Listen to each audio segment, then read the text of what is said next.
Engine বিকল বোলপুর স্টেশনে আজকে গণদেবতা এক্সপ্রেস। প্রায় 2 ঘন্টা ধরে আটকে রয়েছে গণদেবতা এক্সপ্রেস। তীব্র গরমে ভোগান্তির শিকার যাত্রীরা, তারা ক্ষোভ উগরে দিচ্ছেন। প্রায় 2 ঘন্টা ধরে বোলপুর স্টেশনে আটকে রয়েছে হাওড়া আজিমগঞ্জ ডাউন গণদেবতা এক্সপ্রেস।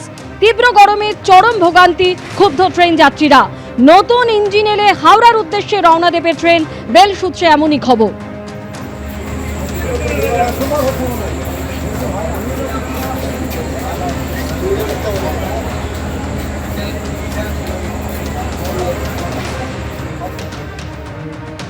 এখানে বোলপুরে দাঁড়িয়ে আছি 8টা থেকে।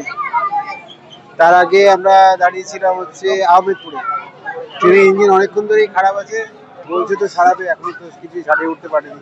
অনেকক্ষণ দিয়ে দাঁড়িয়ে আছে, ভাবলাম এতক্ষণে পৌঁছে যেতাম, কিন্তু কী করবো, সময়টাই খারাপ চলছে। ট্রেনটা ছাড়া উচিত তো, ট্রেন অনেক টাইম হয়েছে, আমাদের সব চেন্নাই টিকিট কাটা আছে। হ্যাঁ, তারপর ওই ট্রেনটা আমাদের ক্যান্সেল হয়ে যাবে।